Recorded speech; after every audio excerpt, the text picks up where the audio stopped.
Hello, everybody, and welcome to a very fungal episode of Extra Credits, the once a week show where we talk about video games, and nothing but video games, and sometimes video game butts. We have one of our top fans here in good form. Hooded Raven is meow. How you doing, Caster? How you doing, buddy? I'm doing fine. Damn, Hooded Raven, that was quick. We need to start the show. These I got the comments going. Oh yeah. He had his typed up, and as soon as it started, he just He had that thing locked and loaded, mother ducker. Yeah, Mamma mia, that's a spicy meatball. Yeah.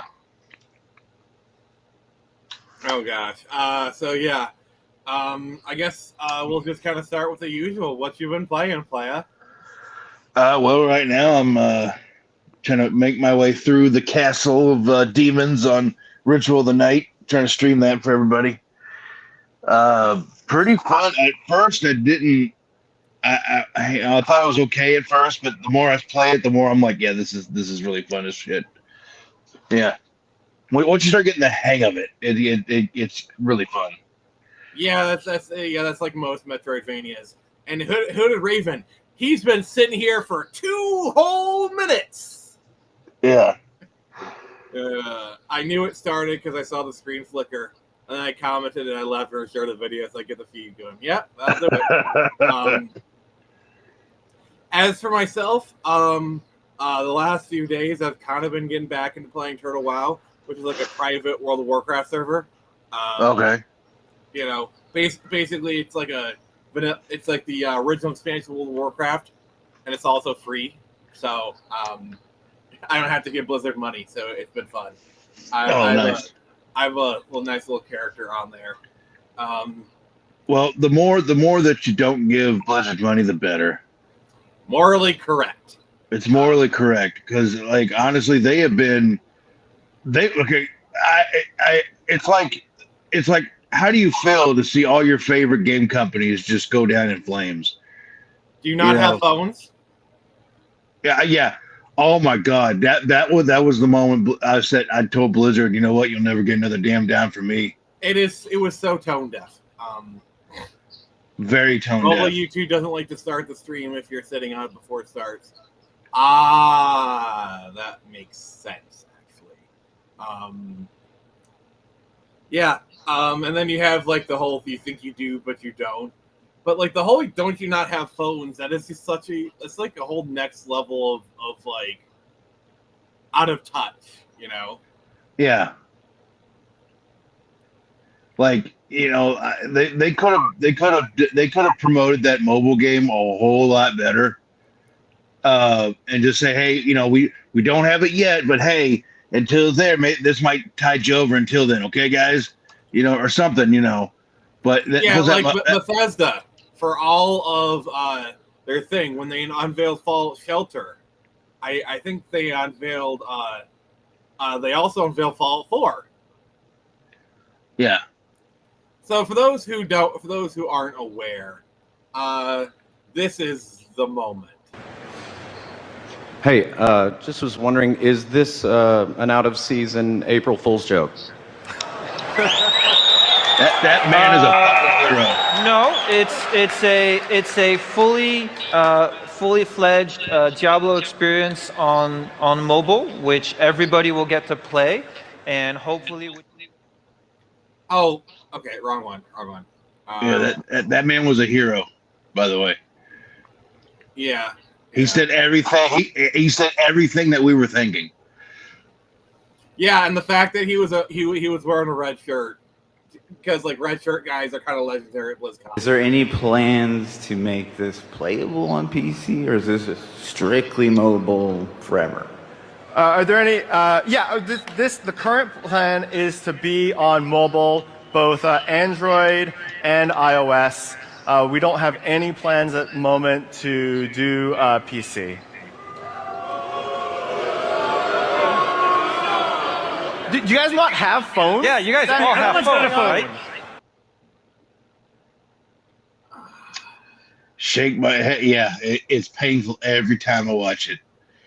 and you can just see in their faces the panic. Like you I love like the little micro expression, like he's like, oh crap, and they instantly puts back the smile on, but you can just see it for like a briefest second, like he just his face, he's like, oh crap. Like you okay, when you have like a whole event around your company called BlizzCon, you do not want people booing in the audience. That's the last thing you want. This is like your hardest of hardcore Blizzard fans, okay? Yes. These are like the top 1% of Blizzard fans, okay? This is like you cannot get a more. It's like these are like your biggest fans. That's your bread and butter, right there. Like these people spent thousands of dollars to travel this just because they love Blizzard. Yeah, and they love their games and everything. Yeah, and you treat them like shit. And it's disgusting. I expect this from Activision, which you know what? They are Activision. I know, that's what I'm saying. Yeah, that's what I'm saying. Yeah, I expect it from Activision, but then I was like, wait a minute, hold on. They are Activision. No wonder. Yeah, it's you know, it's kind of EA kind of shit. Mm-hmm. You know, it's the same thing with Bethesda. You know, they just kind of they've gotten tone deaf through the years also.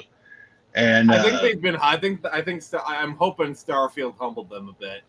I hope it did too, because it's just like Fallout 76 and then Starfield. You know, we'll see what. And then they release Oblivion. Like, seeing as they didn't even do Oblivion Remastered. That's not even Bethesda's win. They had another company do this. You know? Yeah. Like who would have thought that UE5 would be a better approach than Gamebryo 3.0? Like it's not Gamebryo, it's a creation engine. All they did was like rename Gamebryo to creation engine. That's all they did. Well, hell, I mean, you look at it. They're like one of their more successful entries in the series. New Vegas wasn't even really done by Bethesda; it was done by Obsidian. So it's like, does Bethesda not have what it takes to make their own games anymore?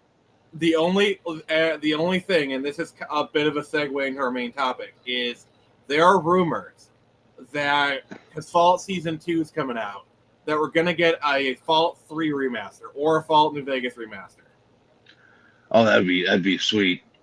Because I'm going to tell you right now, if they do Fallout New Vegas and UE5, I'm going to pay the $60-$70 because it's New Vegas and it'll probably run better, like slightly better than regular New Vegas. Oh yeah, I'll definitely buy it. Like if it's worth a damn, then I'll buy it because New Vegas is, you know, a top tier game. You know, even Fallout 3, like a Fallout 3 remaster would probably be pretty sweet too.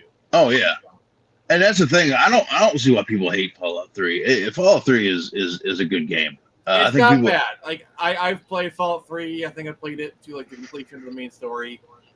It's fine. It's serviceable. The thing about New Vegas is it's got the story, it's got the characters, it's got the thing. You know, it's got. Well, to me, it's like Fallout 3 walked so New Vegas could run. Like, yeah. Because this was like Bethesda's first, you know, foray into that, you know, and they pretty much were just doing Oblivion with guns. Yeah, that was kind of the tagline they had for it. Yeah. Yeah. So, you know, the fact that they perfected what they were doing. Well, no, they didn't perfect. Obsidian perfected what they did. Question mark, because I mean, honestly, if that game just had another gear in the cooker. We got a Nathaniel Brown. Yo. What's up? So let's just kind of lead in this topic. So video game movies. And by video game movies, what I actually mean is video game adaptations. Yes, I clickbaited you. Deal with it. Yeah, because I want like the broadest conversation possible. So anything like movies, animation. Yes, we can talk about Edge Runners. Actually, we have to probably talk about that one. All right. Yeah. Well, this fits into the main topic, but it's kind of also a headline. So, yeah. they're doing an Edge Runner season 2, and we don't know nothing about it, but I am here for it. Yeah, well, I mean, I'm definitely in for it. First one was absolutely amazing, and man, and I'll tell you what, it was the best marketing thing that they could have done.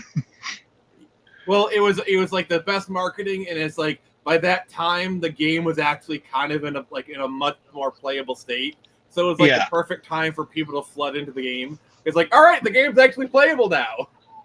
Which kind of brings up the point that, like, you know, back in the day, you know, they would have tie-in stuff to promote something. Like, for instance, you know, if you had a toy line, you had a cartoon to go with it, and the cartoon sold the toy line. That's almost what happened here. The anime sold the game, so it's like that does work when you do a media tie-in, you know.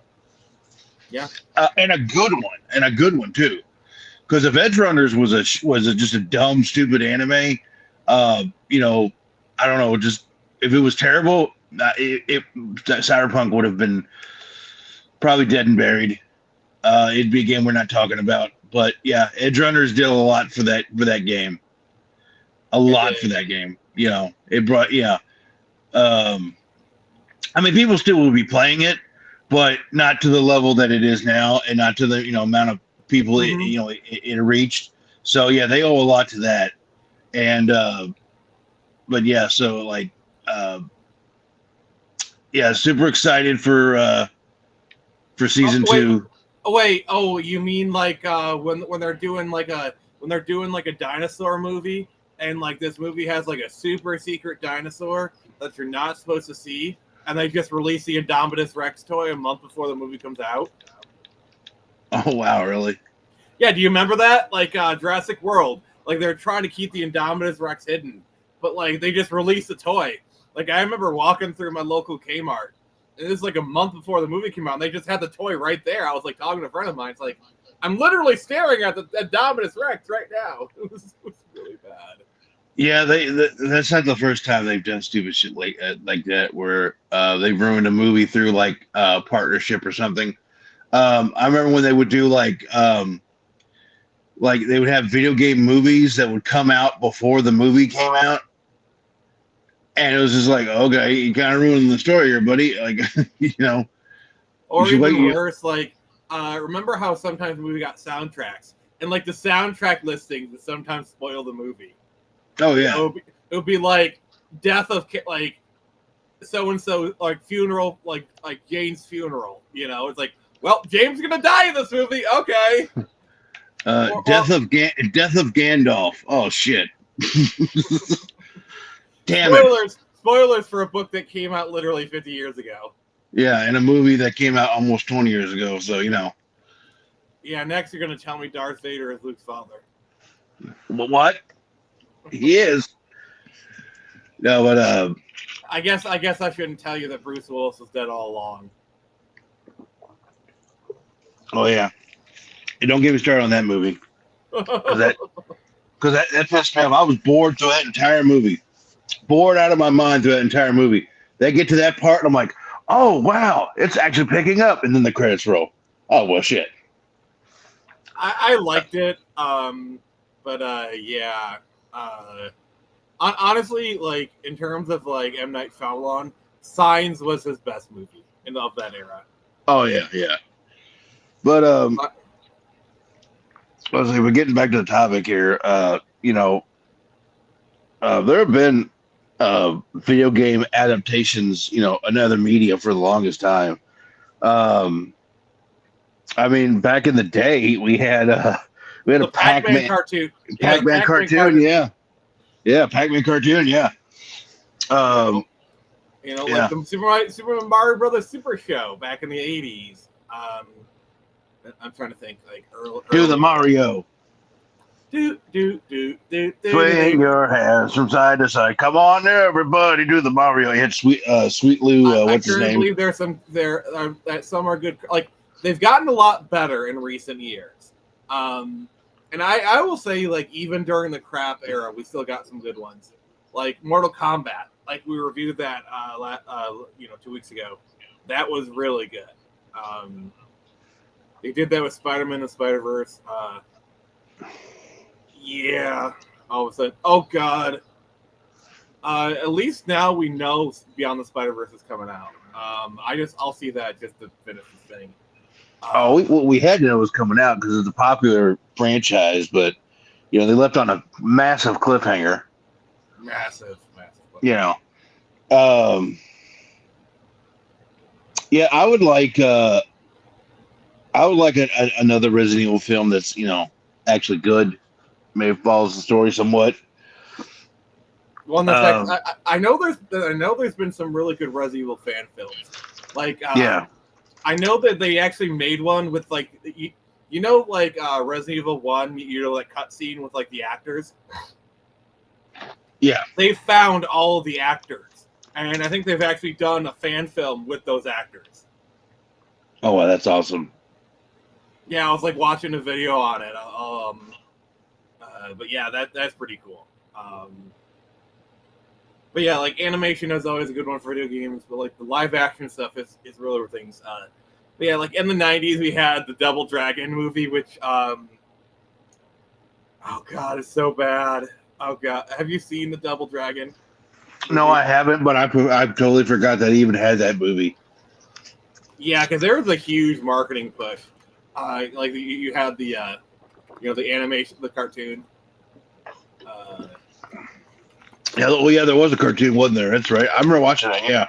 When was there ever Resident Evil that was good? Resident Evil Degeneration, I would say, was pretty good. Yeah, those are those 3D Japanese movies. Yeah. Live action ones, I don't know. Like, it depends. Like the Resident Evil live action movies basically just they make their own story and just pick and pick Like the from first one was trying at least a little bit. Yeah. And but after as that, the it was series like, went on, it got even more and more. Yeah, it made its own story, its own canon, and then it would cherry pick things from different one. Because I can't remember which one of them was, but it was the one that came out after Resident Evil 5, and I remember they had like the big butcher dude from Resident Evil 5 in there. But yeah, they just they'll bring shit from pick and choose, but yeah, if you don't care about canon, I guess they're okay.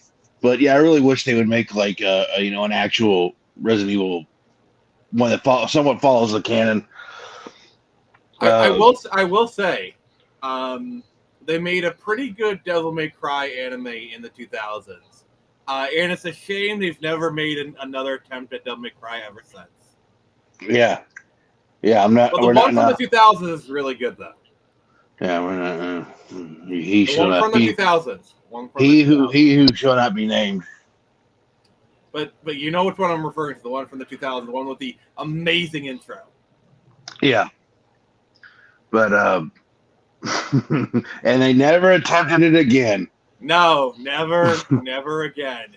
It's a real shame we've never gotten a Castlevania animated series. Yeah. No, my God. All right, so I think crappy adaptations. We have to talk about Uwe Boll. Yeah, yes, we do. Yeah, because he is the only person that does crappy video game adaptations. He's the only one. On purpose. Yes. For those who aren't aware, I've banned the speaking of the other person, like he who must not be named. I've banned him speaking because he thrives off of attention, and we're not giving it to him. That's why we're cheekily like not mentioning the other guy. Just yeah. But Uwe Boll, oh gosh, like looking at some of like his filmography, it's like, wait, he did a film about that? About what? No, like that's kind of like his whole filmography. Yeah, he did House of the Dead, and he did Blood Rain. So here we are. Yeah, he did Postal, In the Name of the King of Dungeon Siege, Blood Rain. Let's see here. Rampage President Down. They made a Rampage movie recently. And see, that's the thing is like but the thing is the thing about his video game movies though is that it was a giant elaborate money laundering scheme. Alone in the Dark 2. They made an Alone in the Dark 2.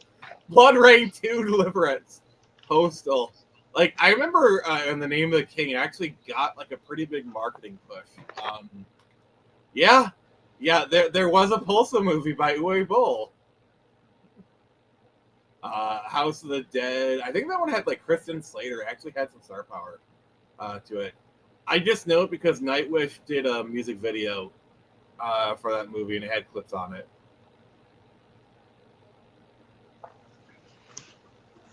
Yeah, but like his movies are just like a money laundering scheme. Yeah, it's like trying to exploit the German tax code, I believe. Yeah. Because he can. But my favorite piece of Uwe Boll lore is he actually challenged his critics to a boxing match. And some people actually accepted. What they didn't know is that Uwe Boll is actually an amateur boxer. So he actually wiped the floor with them. Yeah, so when he says, "What are you gonna do? Fight me?" He means that, you know. And some people actually did show up to fight him, and he like wiped the floor with them. So, I mean, hats off to him for at least like standing up for himself. I'll give him some credit. Yeah, I mean, he's a dipshit who can't make a decent movie, but But he's a dipshit who can stand on business. Yeah, but at least he stand up. He can back up what he says. Yeah. So that's like weirdly integral. Okay. But anyways, yeah, it's like oddly endearing. I'll give you like half a point for that. I don't know. Uwe Boll is like this one character. It's like, oh, Uwe Boll, you silly little goose. It's like he's like that lovable doofus. It's like I don't really hate him. Like, yeah, he does crap movies, but there's kind of like something at least oddly endearing about him. The other guy, I'm just not going to say it because I don't want to. Let's just say I want to say stuff that might get me sued for threatening violence. Let's just say that.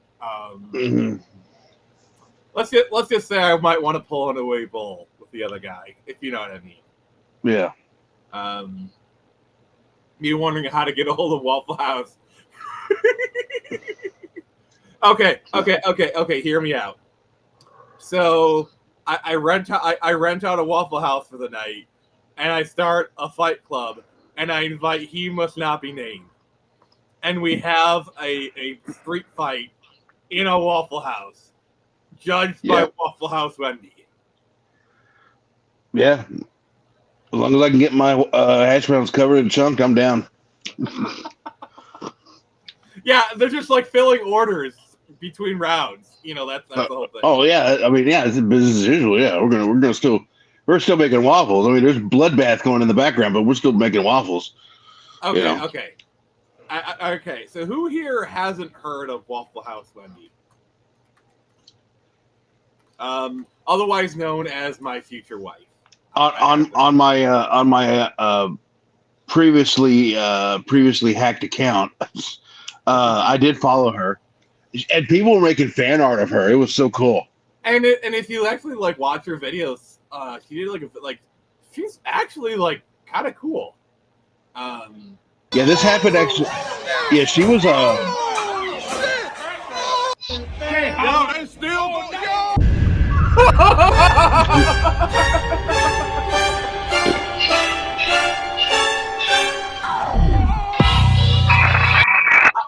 I just love her face. Like, what now, bitch? What now? I love the one where they put like the Avengers music on it. I'm sorry.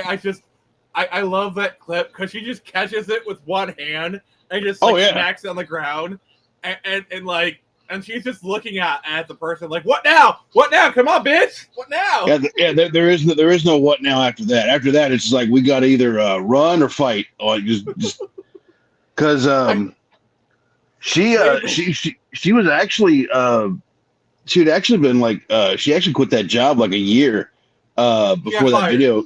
Yeah. Or well yeah. Either way, but she was gone from Waffle House for a year before that came viral. So she's just like, it's crazy that now is happening. You know, everyone's seeing it.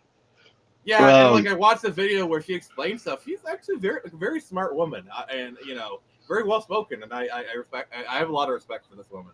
Yeah, if you go to her X page, it's funny. She's got like a fan art of her like holding the chair like a weapon. Oh my God, Kratos would shit his pants if he had to go up against Waffle House Wendy. Oh my God. Let's see. When I get home today after the stream, I'm going to watch a movie that's kind of like Sausage Party. It's called Spermageddon. Okay, I just want to say I've seen clips of Sausage Party and never again.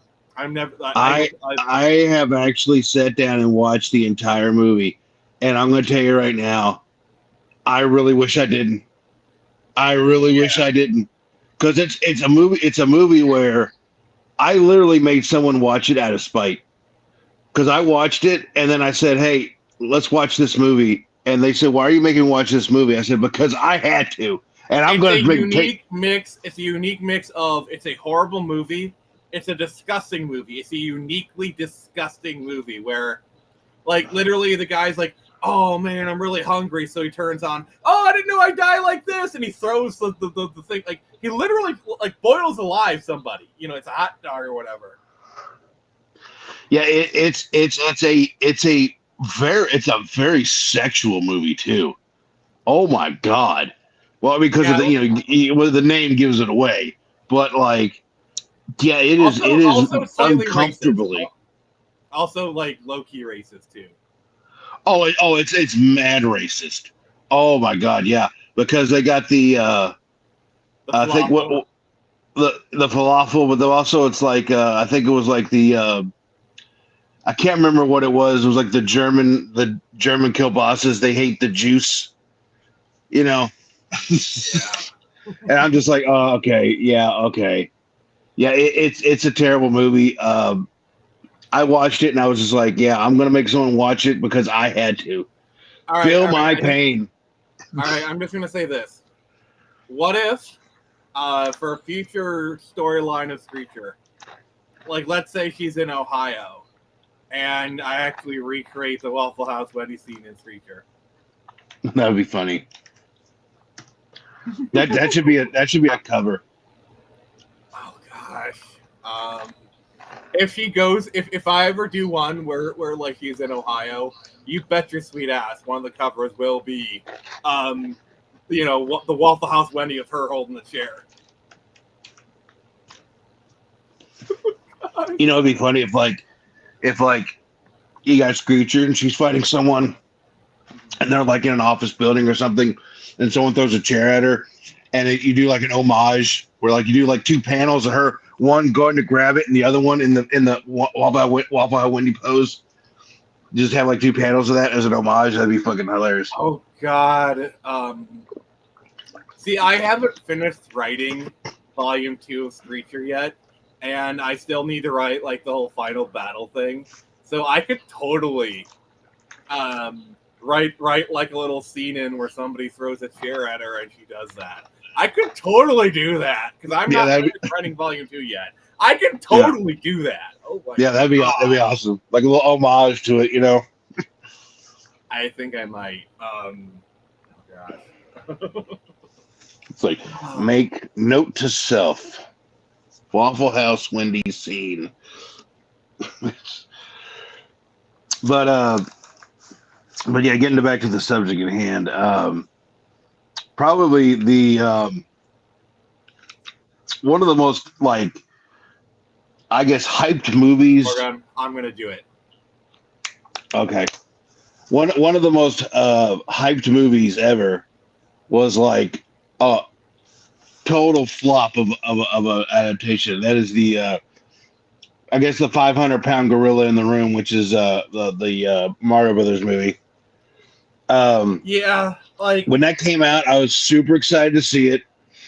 I didn't go to the movie theater to saw it. I had to wait until it was on rental, and so we rented it from a local video store. We got it, and I was very confused watching the movie because I knew adaptations never were always. Because even as a child, I knew adaptations were never a 1-to-1. So I knew there was always like you're going to not get exactly what you want. But holy crap, I was like, man, this is really not what I want. So yeah, it's very, very different. Yeah. It's not a bad movie. I would say the movie is at least entertaining. It's a bad movie, but it's entertaining to watch at least. I'll give it that much. Yeah, and Dennis Hopper does a really good Bowser. Yeah, and I think like John Leguizamo and Hopkins are doing the best they can. I think they were drunk the entire time. Now, everyone was. Now I'm going to ask both of you: which franchise do you believe should never be adapted into a movie? Never be adapted. Okay. Larry. Oh, gosh. Yeah, there we go. Larry. Elden Ring. The bus driving simulation game where you're driving all the way to like Phoenix, Arizona. Oh gosh. No, Euro Truck Simulator. Yeah. Farming Simulator. Farming Simulator. Yeah. I'll say this though, I think a Stardew Valley movie could be kind of interesting. I've seen the Minecraft movie and it's totally not for me. Like, it is an atrocious movie. I did not. It is for 12-year-olds. Predator should never be. What? Does it bust? Predator should never be adapted into a movie. Desert Bus. I think that's the one I'm talking about. Yeah, Desert Bus, where you're driving to like you're driving in the Sierra Nevada. And you're just driving for like 100 miles. And that's all it is. Just driving down the road. Nothing happens. Just driving down the road. You know, it's the most boring game ever. Also, hello, Herman. Always happy to have you. What do you mean Predator should never be adapted into a movie? Yeah. I think he's trying to do like a joke or something. I don't know, but... I don't know. Yeah. Speaking of which, have you seen that new animated thing? No, it did. With Predator? Didn't really look interesting to me. Okay. It's like a bunch of different stories about the Predators. Dylan! You son of a bitch. So I actually, when I was in college, I had a friend named Dylan, and my autistic ass, every time I saw him, I did that greedy. He laughed at it like the first few times, but after like the 10th time, he got annoyed, rightfully so. But my autistic ass just couldn't help doing it every time because his name's Dylan. Yeah. In case you don't realizing it, I was a dumbass for doing that. I'm not saying, that looks badass, honestly. I don't know, maybe I'll check it out sometime. I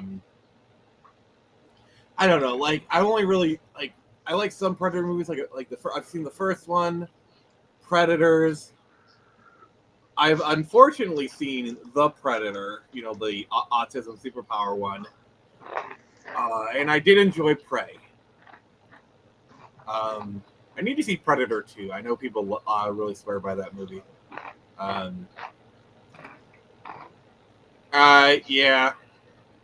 So I'll probably whatever. Yeah, Prey was surprisingly good. I'll give it that much. But yeah, I don't know. They did let's do their have you played any of the Predator video games? I know Predator Concrete Jungle is pretty good. I've seen people play that. No, I haven't played any of them. That one's for like the PS2, Xbox kind of thing. So, and it, going back to video game movies. In the 2000s, we started to get some decent ones. Like, was Prince of Persia any good? I saw it. I thought it was okay, but I had never played the Prince of Persia games at that point, so I can't really say how good of an adaptation it was. There was a scene where I was like, as a gamer, I knew exactly what they were doing, because there's a point where Jake Gyllenhaal, because he plays the main character, Jake Gyllenhaal, he's trying to get to somewhere, and they do a POV shot where he looks at one thing, he looks at the other, and he looks at another thing, and you can see like jump to there, go to there, jump to there. I was like, that's platforming shit right there. Like the way they framed it was, because you know, like a game will like give you a hint of where you got to go. Yeah, That's exactly what they did in the movie, and I was like, yep, my video game ass picked that up. I was like, yep. I was like, that's probably out of the games where like they just show you like, okay, I got to go over here, jump over here, and then swing over there, and then I can get to where I need to go. And I was like, okay. But it was just so obviously like inspired by a game. What about like some other game, like movies that are about gaming? Like, have you seen Pixels? I have not seen Pixels. It's kind of endearing. I like the whole opening. Like he sleeps with this woman, and like he's like a cable repairman, and they're both heading in the same direction. He's like, "Quit following me!" And then she goes in the White House, and then he goes into the other gate, and it turns out he's best friends with the president. And I just love it when Adam Sandler says, "Looks like somebody's more important." Like that alone just makes it's basically like an homage to like the 80s arcades. And I do love how they have this one character who's very clearly allegedly an homage to Billy Mitchell. Billy Mitchell, yeah. An homage to his alleged cheating. I have to do this because I'm not Carl Jobst, and I actually am honest about things. I don't want to get sued by Billy Mitchell, so I'm saying allegedly here. Yeah, if you talk shit about Billy Mitchell, he'll show up at your house and put his hot sauce in your eyes. And then he'll choke you with his American flag tie. Allegedly. Yeah. Allegedly. Yeah, allegedly. Allegedly. In Minecraft. Please don't sue us, Billy. You know what the worst part is? He would allegedly threaten to sue us. God, I almost caught myself. Oh yeah. Yeah. But and he's played by Peter Dinklage, yeah. But for me, like the penultimate movie about video games is probably The Wizard. You mean the Super Mario Brothers 3 infomercial? The Mario Brothers 3 infomercial, yeah. So for those who don't know, there was a movie made back.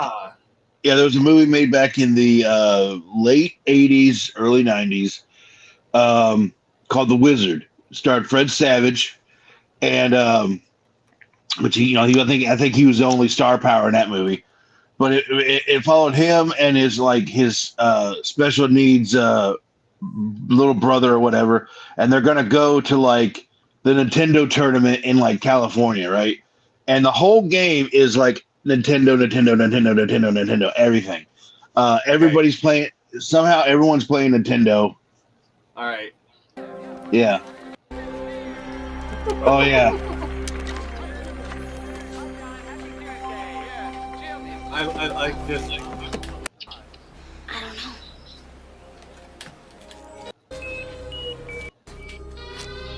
don't know. Look at this. You could not pay like. By the way, for anyone who wanted to buy a Power Glove, please don't. It is shit. I'm gonna say right now, I had the Power Glove. I got it for my birthday. It's a piece of shit. It does not operate like this. I'm trying to. No, I'm trying to get to, like, it does not. It does not. It is a piece of shit.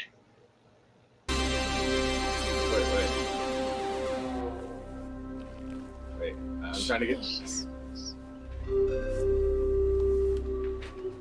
I love the Power Glove. It's so bad. I just love how straight. He's not wrong. He's not wrong. It's so Technically, bad. The Last Starfighter is technically a video game movie. Yeah, in the most technical senses, but like, I love that they're using like Karate Kid type music with that. It's yeah. So that movie was basically a giant Nintendo promotion, which I mean, it's fun, you know. It is a fun movie, you know, a good coming of age movie.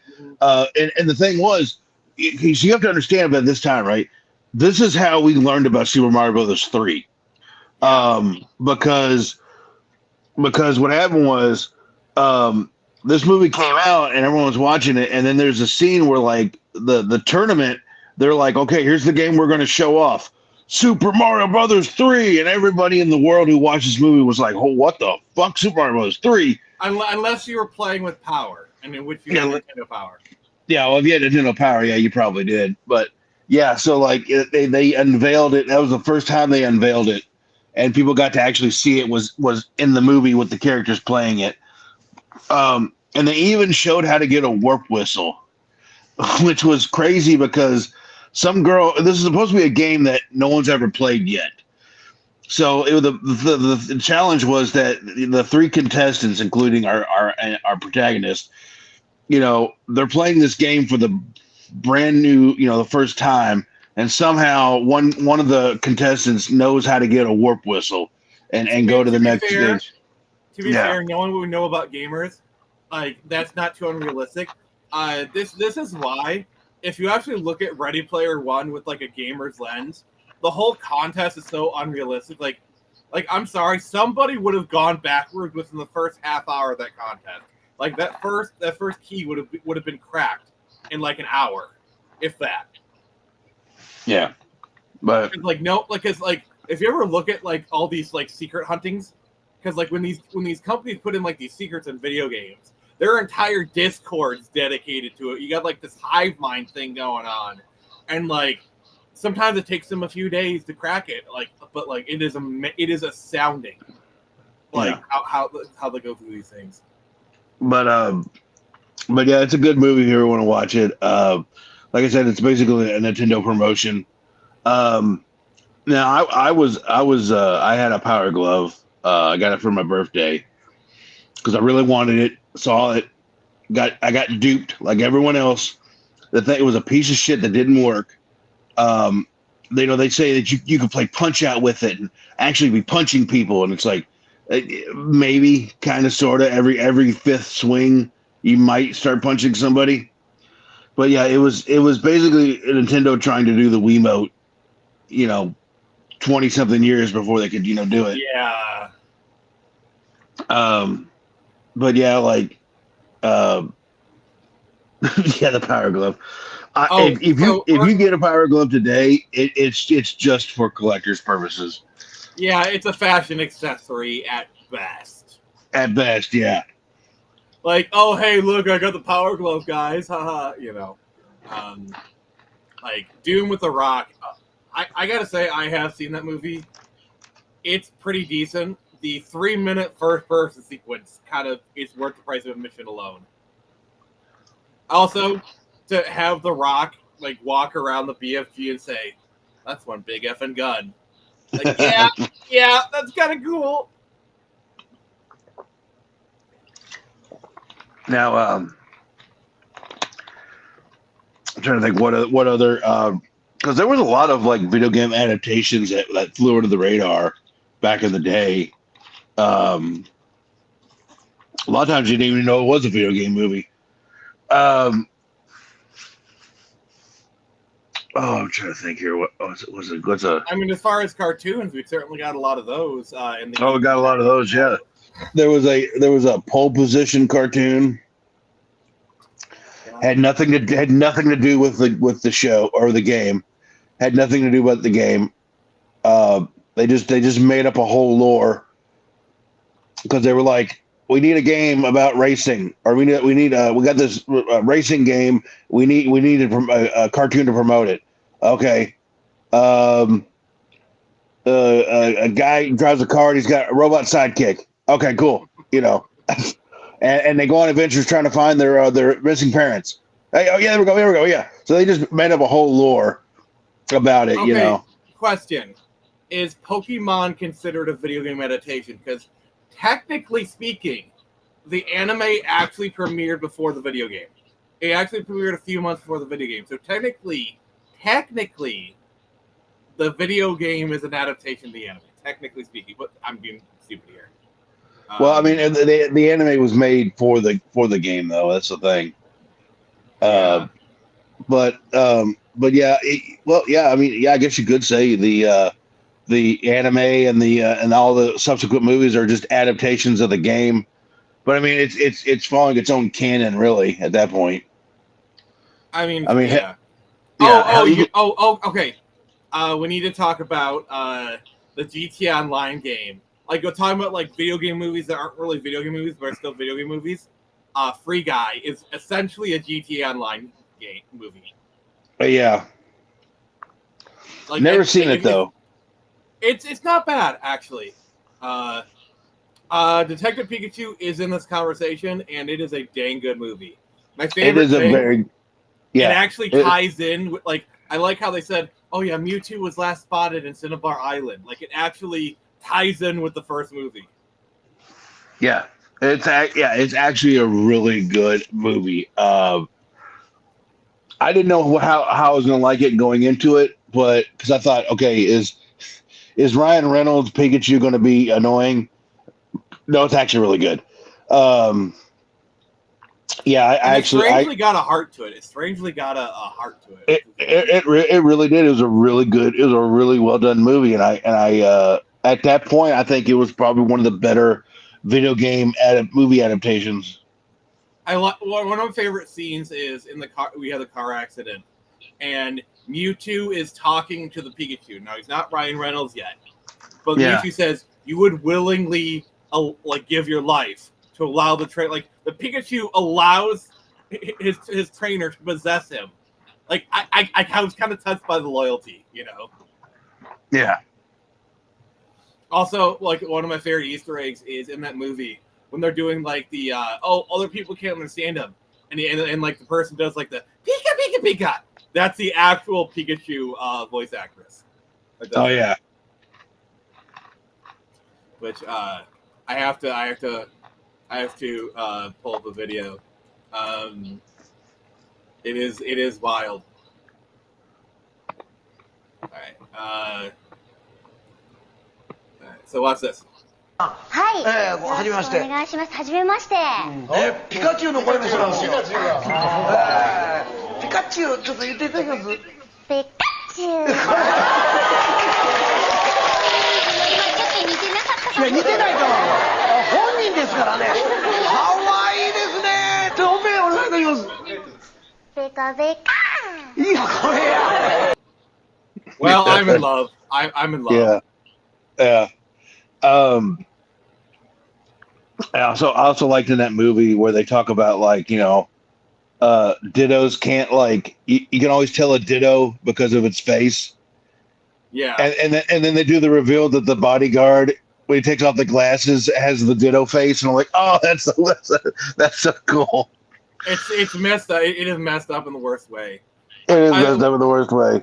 I also feel like another thing to mention is certain movies that, like, are kind of adaptations. Like, for example, I feel like Van Helsing is the closest we'll ever get to a Castlevania movie.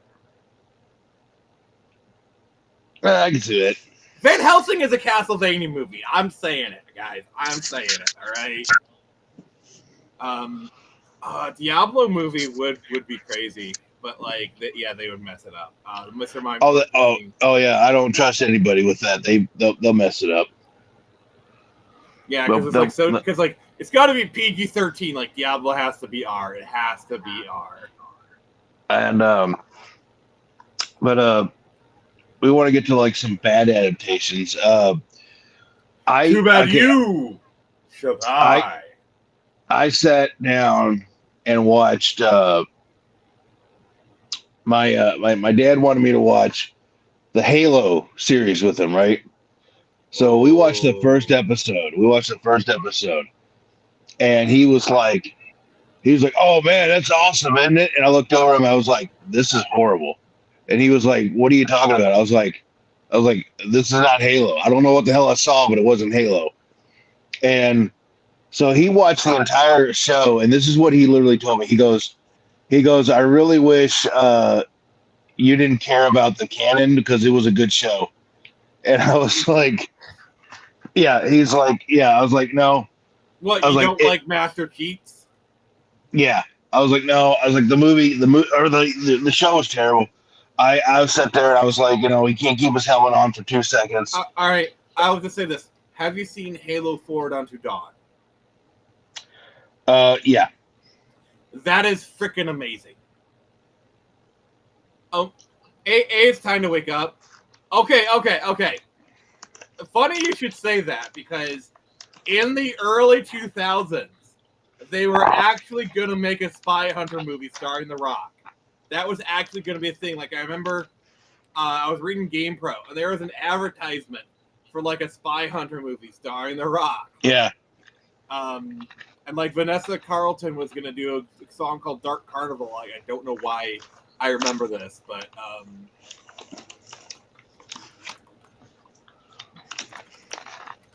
But yeah, this was early 2000s. Yeah, spyware. Oh, okay.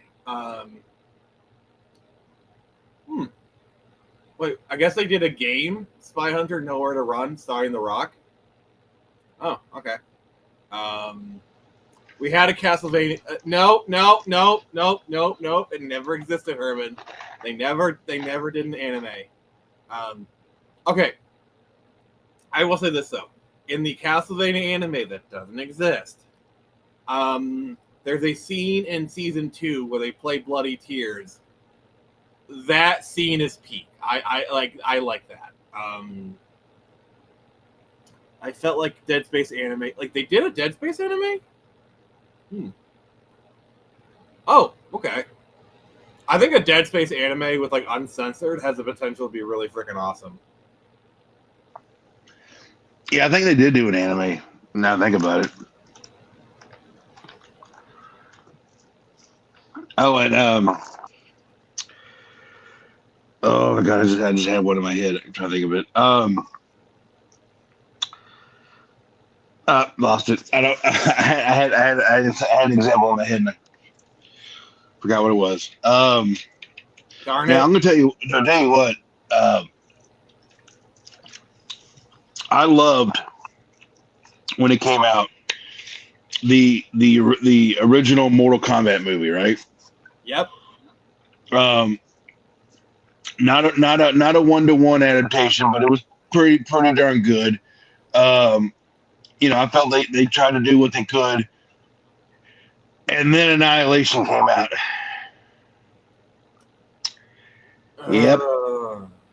Yep, that movie is absolutely. I will say, as far as Mortal Kombat adaptations, I do like Mortal Kombat Legacy, which is that YouTube series they did. I have it on Blu-ray; it's pretty good.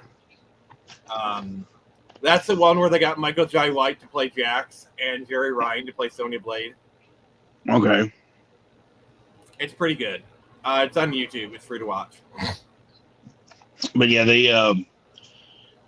I remember I was over at my cousin's house and we had rented we rented Mortal Kombat Annihilation. We hadn't seen it in the theater. We rented it, and as I was just watching it, I was just like, oh my god, this is horrible. They had a completely different actor. You knew it was so low budget, but it was like they couldn't get Christopher Lambert back, so they had some random dude. And shaved his head. Jake, yeah, it's just yes, it was just all around horrible. Okay, it's time to wake up now. Now I know you're just doing some light trolling because you know they made a Double Dragon movie and it is atrocious. Yeah, horrible movie. I will say I have seen the casting and yes, Herman, I'll do that in a second. And I think it's pretty good. I'm not the biggest Street Fighter fan. I'm more of a Mortal Kombat guy, but yeah. All right, this is for you, Mortal Wombat. That was for you, Herman. That was for you. Recent cat. But yeah, like 50 Cent at Balrog. Yeah, sure, I'm down.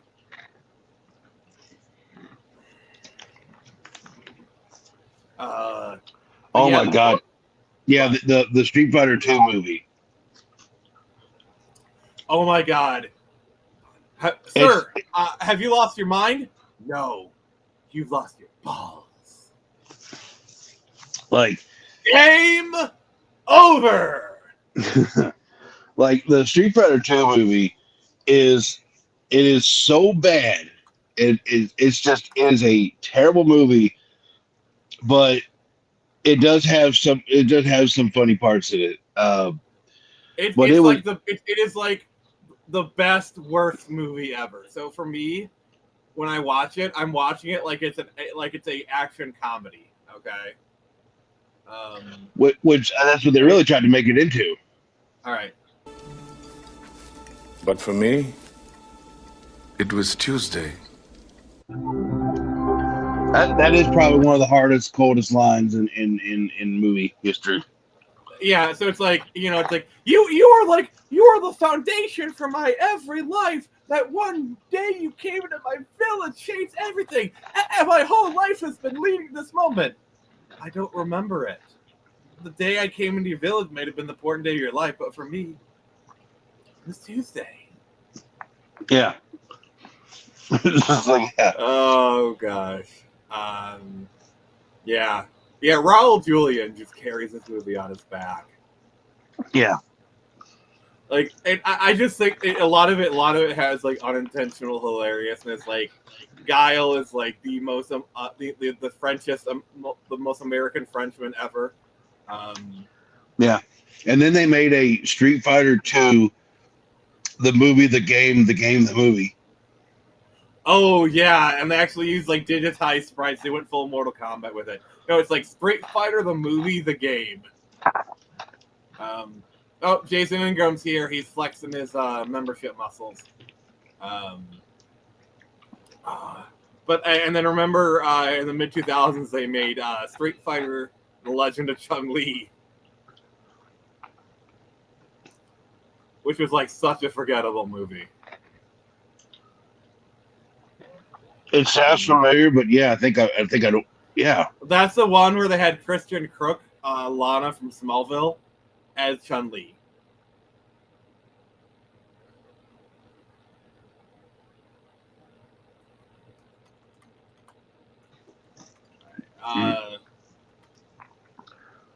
It sounds vaguely familiar. I don't know what it is. But yeah, like.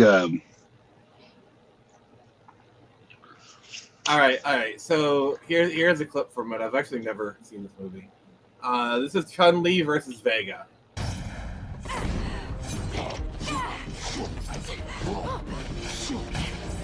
Do they have enough cuts?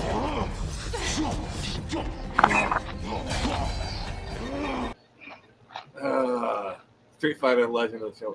Oh, Agent 47. I heard that movie was pretty decent. Did you know they made a Tekken movie? They've made several Tekken movies. They made a Tekken anime movie and live action. Did you know there was a Phoenix Wright live action movie? I did not know that.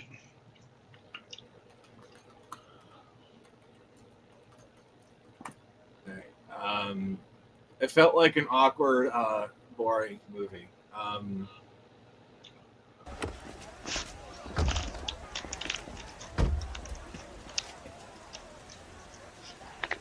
Only the Japanese could do this movie あと right. もう一歩。そう。発想を逆転させるの。So yeah, I feel like if you're a Phoenix Wright fan, they did you well with this movie because it looks like, yeah, we're going to be accurate, you know? Yeah. If you want a really good fight scene from an adaptation, the Street Fighter 2 anime movie, Chun-Li versus Vega, amazing scene.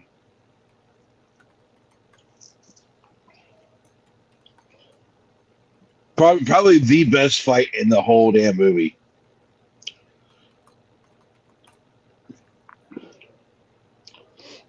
And are you sure this isn't like all right, yeah, I'm trying to be careful, like, because copyright, so さっき部屋に戻っ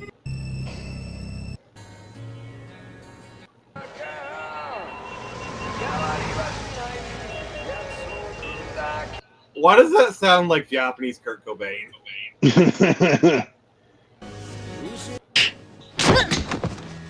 Hello.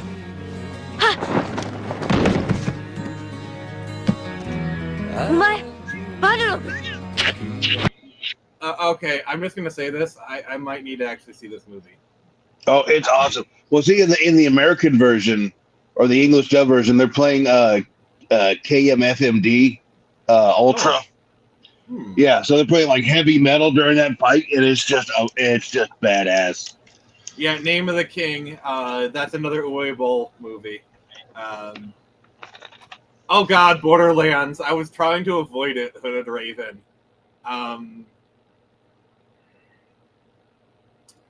What the fuck were they thinking with that movie? Why is everyone like 20 years older than what they should be? I don't know. That was kind of a crazy movie. I've never played Borderlands, but even then, even just watching the trailer, I knew it was shit. Like it was so miscast. Like, I love Jamie Lee Curtis, and I know she's a video game fan, but like, if they made Borderlands in the 90s, okay, maybe then you could play Tannis, you know. But like, he is way too old to playing Tannis. I am sorry. And like Kevin Hart as Roland, yeah, just putting, Portal Gorgon, putting Jack Black in anything is a recipe for, I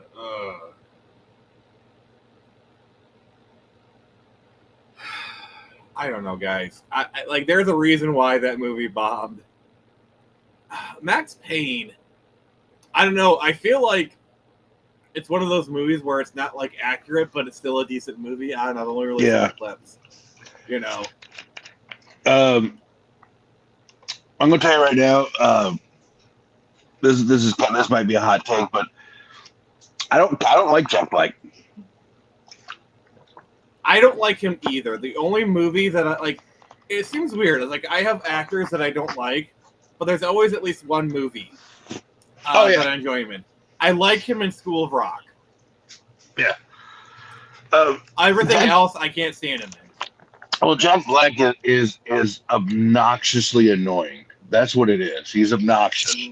And the only movie of his that I like is Nacho Libre. That's the only movie of his I like. I need to see that movie because it's based off a true story.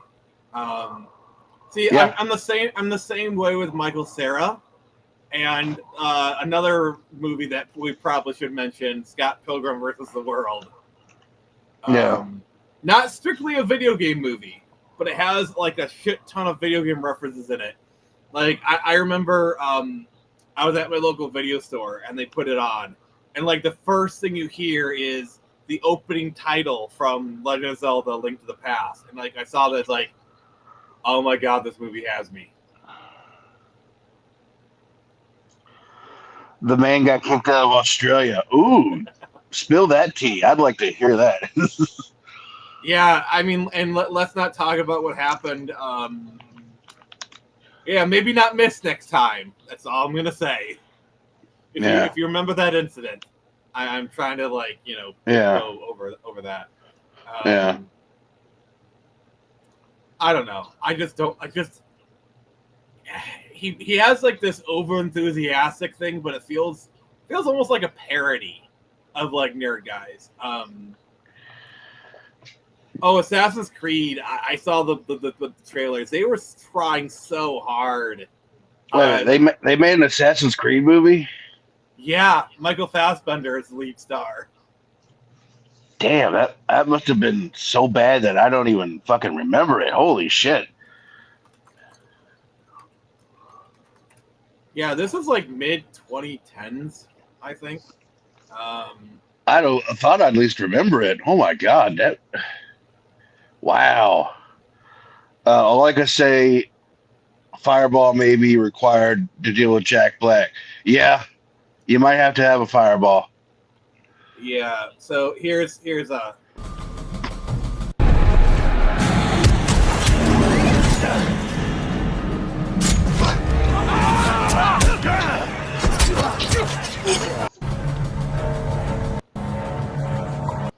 Yeah, I'm sorry. I'm trying to avoid copyright right now. Yeah, yeah.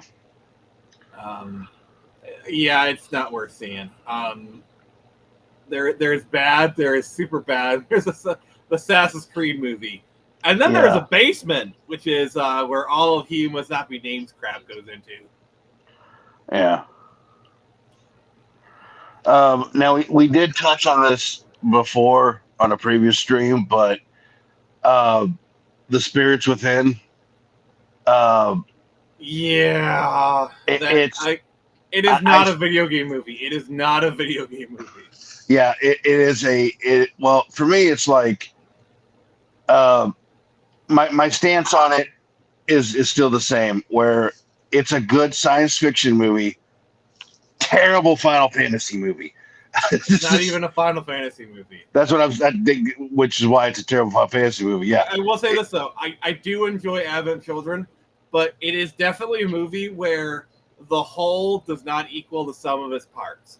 Like basically, Advent Children is a movie you watch in clips. Like if you watch certain scenes, like this fight with Tifa, that's pretty badass. Like you watch like the clips of it, it's pretty interesting.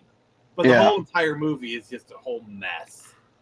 Yeah, I like Advent Children, but yeah, there's a lot of to be desired of it because it does kind of slow down in some parts, which it shouldn't. I really love the Assassin's Creed movie. I just hated the fact that some parts were only in Spanish. Like they didn't have any subtitles. That's dumb. Look, okay, Jason Ingram makes a good point here. Look, given what we have received in the past decade, the Spirits... Okay, I'm just going to say this, all right? In the Spirits Within defense, He Who Must Not Be Named's output makes the Spirit Within look like the Citizen Kane of video game movies by comparison. Yeah, well, that's what I'm saying. Like, it's a good movie in of itself. If it did not have... If it was just called The Spirits Within and had no Final Fantasy ties to it, then it would have been. I think it would have been a pretty decent movie. But the whole selling point was that this was the Final Fantasy movie because Final Fantasy 7 and 8 had come out and they were worldwide successes, and they were trying to jump on that train. And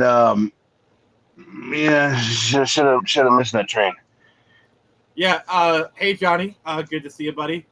We did talk about the Dead Space animated one. Speaking of animated, I want to kind of touch upon some more animated shows that I was really fond of. Monster Rancher, Monster Rule. That was really good. I really enjoyed Mega Man NT Warrior. I love that show so much. That's an adaptation of Mega Man Battle Network. A lot of the Mega Man shows were really good.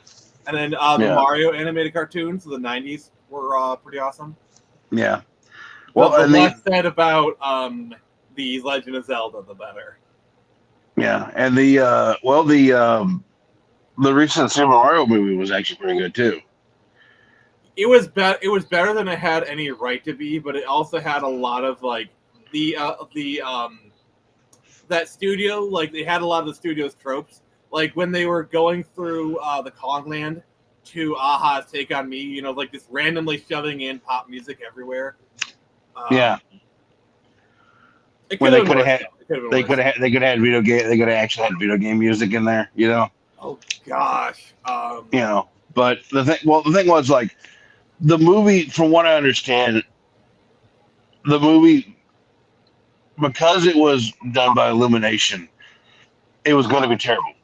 The thing was, Miyamoto was in the corner watching them, and just like, no, don't do that, don't do that. Like he was in there like as an advisor the entire time. So yeah, that actually happened. Like, supposedly, like they wanted to girl boss Peach. Like we complain about Peach in the movie, which and I get the complaints; they're valid. She was extremely toned down. Yeah, she was toned down extremely from what they wanted to do.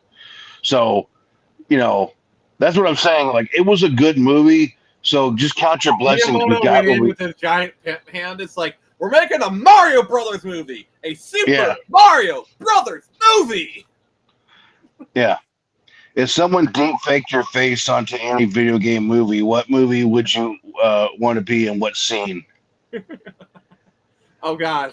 So when you said that, I just remember the god awful Uncharted movie, which we're gonna have to talk about that here in a second. But in any video game movie, I would be Johnny Cage in the original Mortal Kombat.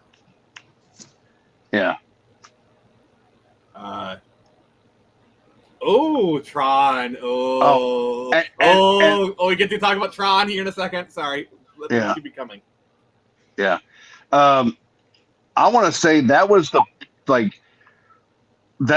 best way to do the friendship, like to do the like a little nod to the friendships in Mortal Kombat. That was a nod to it, or that was a perfect way to do it in the Johnny Cage fight when he was fighting Scorpion, and Scorpion, you know, he got him to blow his head up, and then you see like an explosion, and there's all this debris, and then on the ground drops a signed photo of Johnny Cage, and it's like from Johnny with Love. I think they even added that in the more recent games. They actually added that in as his friendship. Yeah, as his friendship, because that was his friendship in the game, where he'd sign an autograph and give it to you. And I thought that was kind of a neat way they did that without putting too much attention on it. It was a nice little tongue in cheek. I forgot about the Uncharted movie with Mark. Okay, so that one was so bad. Like I've only seen I've only seen clips of it, but they missed the mark so badly. Well, and here's the thing. I enjoyed the movie. I thought it was a pretty good movie.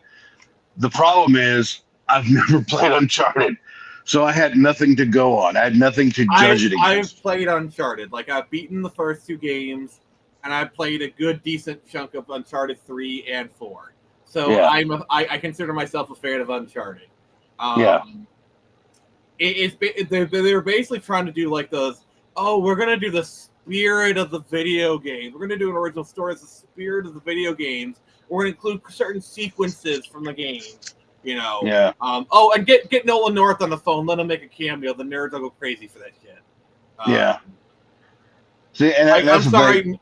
Like, here's the thing. Like, Mark Wahlberg was supposed to play Nathan Drake, but he got so old that he played Sully. But here's the thing: have you seen the Uncharted fan film with Nathan Fillion? No. It is amazing. Like, that is the Uncharted we should have gotten. Yeah.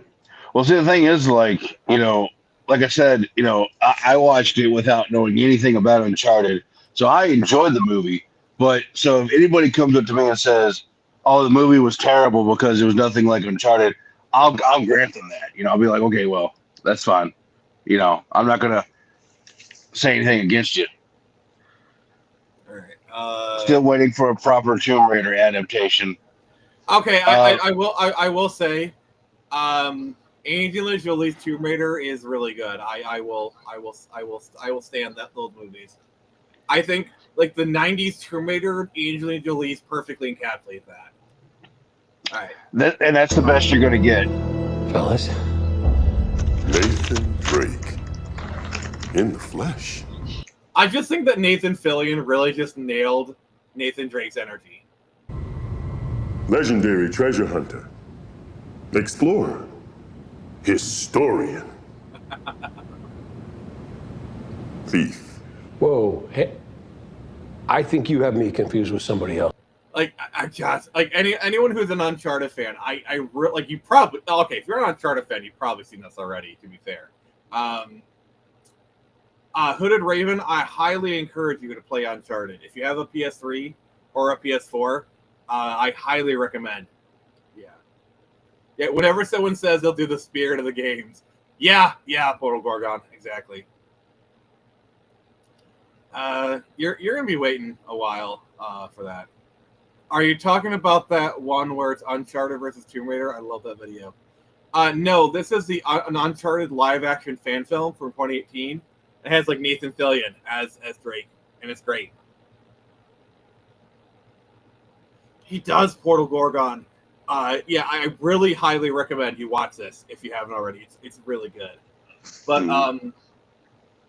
I will say though, the Angelina Jolie Tomb Raiders, I think they nail the like the 90s era Tomb Raider energy. Well, they nailed the look, if you know what I mean. I've seen the Ashley Vikander one. They're more basing it off the Survivor trilogy. It's okay. Yeah. I think that one's okay. Yeah. Like I like sexy and girl boss energy.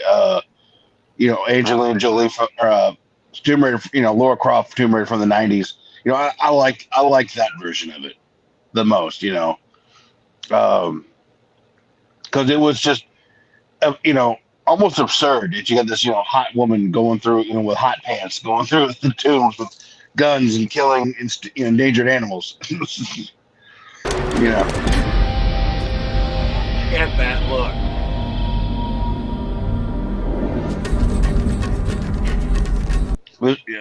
Time to wake up. Exactly. Yeah. I think the sequel, it's okay. But that first movie's pretty good. One of my favorite moments is they're cleaning up after like this giant battle, and she's got like a UPS driver, and she's like, "I just woke up and hated everything."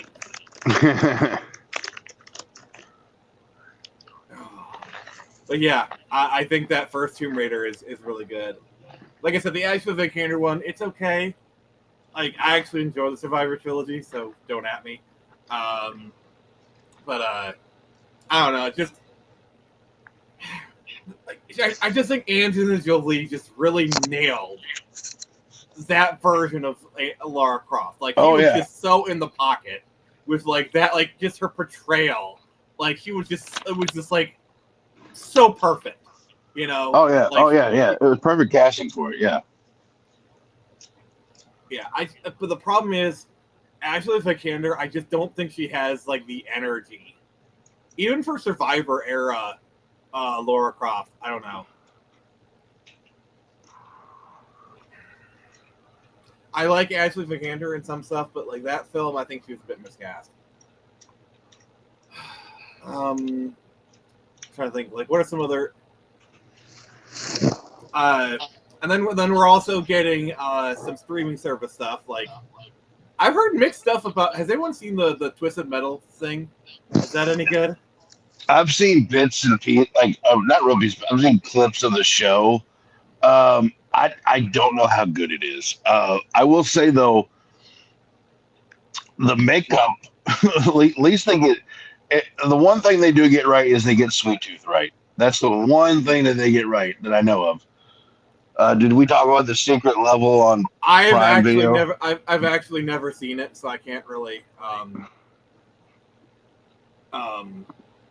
I've actually never seen it, so I can't really talk about it. But if you have, you can talk about it. Yeah. I don't know. Just like I saw clips of it, like the Helldivers one. The Helldivers clip looked really bad.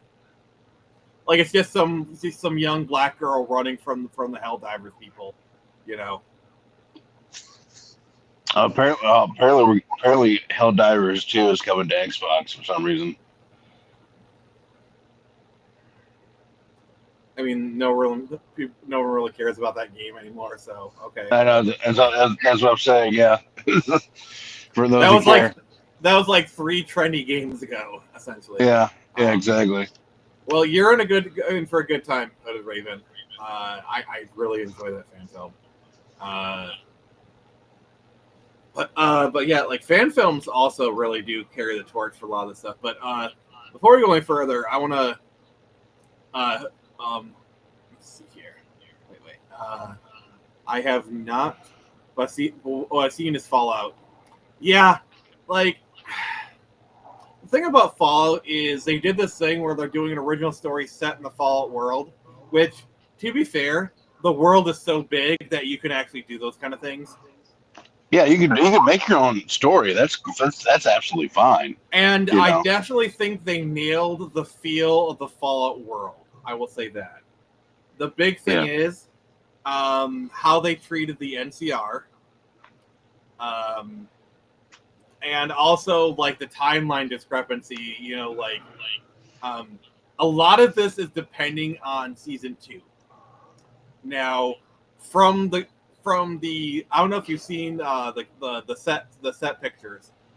The sets look amazing. The sets look like perfect. Yeah. And the other thing is there's actually clips of NCR soldiers in like perfect uniforms. So it's coming to Xbox because PlayStation lost some money. Yeah, that was so I enjoyed Fallout. And obviously I'm a New Vegas fan, so I'm kind of excited. I don't like how they're trying to like reframe it as like communism good. Like remember when do you remember that story where they're having a discussion about it on the Fallout subreddit, and Tim Kaine, one of the developers of the original Fallout, actually came on and it's like, oh, it's always been about war. War never changes. Then they banned him. Okay, because what? Because they want to say it's about communism good. Yeah, like there was this whole thing. You know, they banned the original one of the original creators of Fallout, one of the guys who developed the lore. If anyone is an authority on this, he's one of them. You know. Oh gosh. It has nothing to do with communism at all. Like aside from like the fact that the war with China, but like. I mean, there is like communists in the game, like the red. Oh yeah. There's communists in the game. I mean, there's every kind of person in the game, but like the game itself is not pro anything. It's telling the story of that no matter what happens, even with nuclear annihilation, humans still be doing human. Like we still be killing each other. Like you think we learn our lesson, but no, we'll as long as there's 2 humans, we'll be killing each other. So, you say that like the game doesn't really make a stand. You say that, right? Yeah. Death is a preferable alternative to communism. Yeah. Yeah. So they make their stance very, very clear in the game. He's like, brah. I don't know if I'm in the right, but I get frustrated when people say I couldn't watch the Fallout 2 series all the way. I mean, I know some people like didn't like it for whatever reason, and that's their choice, and I respect it. And I know they made some very big changes to the lore, like the stuff with the NCR, the potential stuff with New Vegas. I totally get it. But yeah, I'm just kind of waiting to see how they handle season 2 before I really make my decision, because it could be awesome or they could pull a stupid. I'm hoping they see the feedback they got for season 1 and incorporate that in season 2. Like maybe do some light retcons, Mm. You can't expect God to do all the work. God, I love that line. Yeah. So yeah, Fall was pretty good, I would say. But yeah, any other adaptations before we just open it up to just general video game talk? Let's see. What I'm trying to think of, stuff in the 80s and 90s, because like in the 80s and well, I guess by extension the 90s, they pretty much made adaptations of like anything and everything they can get their hands on. Not a video game adaptation, but I mean, they my God, they even made a Rubik's Cube cartoon. Oh yeah, yeah, Joshua Graham. Supposedly, Honest Hearts actually converted a bunch of people to Mormonism. Like I've heard stories of people who actually converted to Mormonism because of that. Oh wow, that's crazy. Yeah, I always loved how they had like little Easter eggs in the game, and it alluded to like a lot of the DLC that was coming. One of my favorite ones was like you'd find random graffiti, and it would just say like "The Burned Man Lives," and you're like, what the hell does that mean? And then then Honest Hearts comes out, and you're like, oh, okay, it was an Easter egg. Ever heard of a big guy? And Rusty, the voice of the big guy, was the voice of Death Is Better. I think that's like a cartoon or something. I remember seeing like advertisements for it.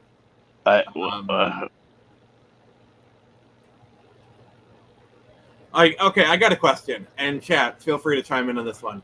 What game do you want to see adapted? And let's pretend it's done well. Let's take out modern stuff, because I know everything is like, oh, I wish X would get an adaptation. There's always in this modern thing, it's like, oh yeah, you're right. Let's pretend that doesn't happen. Let's pretend that. Yeah, you could have your perfect movie. Yes, I consider that a GT Online movie. Nathan. Oh God, he actually made a Waffle House run while during the stream was active. Okay. Yeah. Oh, I want waffles now.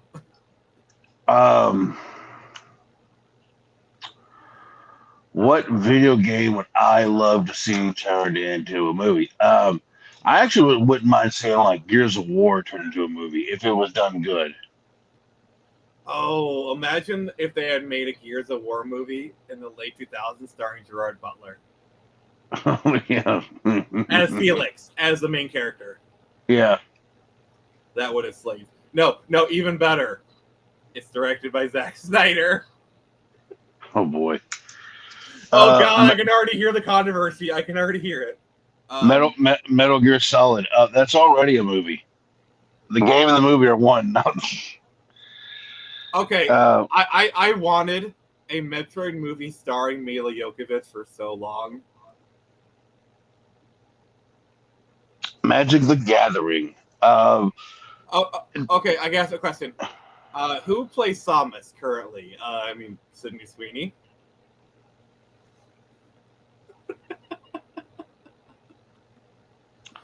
How would you do a Magic the Gathering one? Magic the Gathering, you would have to adapt a certain story from it. And I think for me, if I was going to do a Magic the Gathering movie, I would love to see Ravnica as turned into a movie. I love that set, and I thought the lore was awesome in that set, and I think it would make for a good movie. They'll make live action. And the Ravnica, those are the only Magic the Gathering books I've read is the Ravnica series because I was so hyped for that series. Yeah, I've read the trilogy of books with it.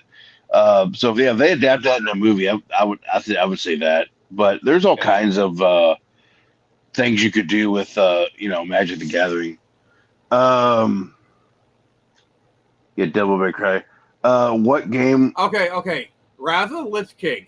Only if Henry Cavill plays Arthas. Honestly, here's my trilogy right here. Okay. First movie, Warcraft 3. Second movie, World of Warcraft.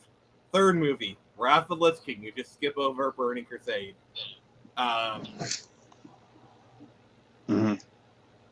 You know, and you basically, the second movie, like Arthas is still there. He's just kind of in the background, you know, kind of doing stuff. Yeah. Yeah, because Vanilla does have some Lich King stuff in it. Like, literally the final dungeon is Naxxramas, and you're facing Kel'Thuzad. So, you know, it can be done. Oh, gosh. But yeah, like Henry Cavill as the Lich King would be amazing. Have you seen like the fan art?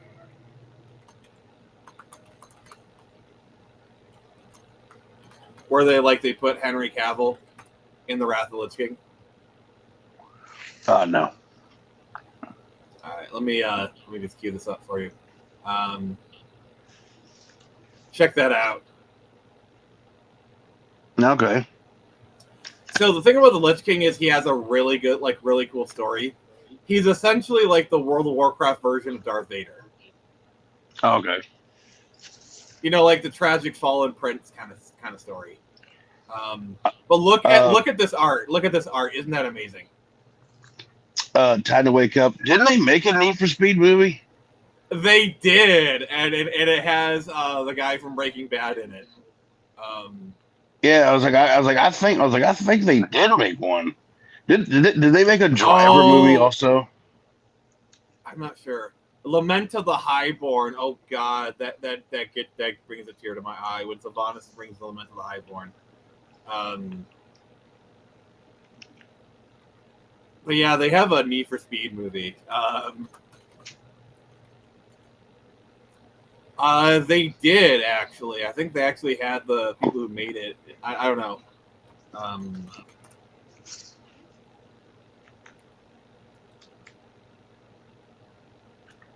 But yeah, it's really weird because like it has some like the movie has some talent in it. The Need for Speed movie.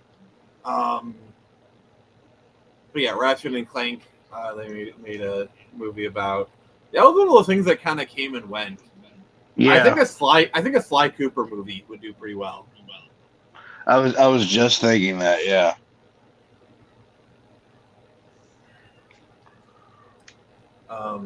Yeah, a Metroid movie would live action movie would be pretty freaking awesome. I think a Legend of Zelda movie would be really good. I'm kind of excited to see what they do with it. Legend of Zelda would be good, but you know they're gonna do. It's gonna be based off of Breath of the Wild. Either going to be Breath of the Wild or Ocarina of Time. Yeah. The thing is, Ocarina of Time actually has a really good framing for like Ocarina of Time. If you take like the framing of the story, would actually make a really good movie, in my opinion.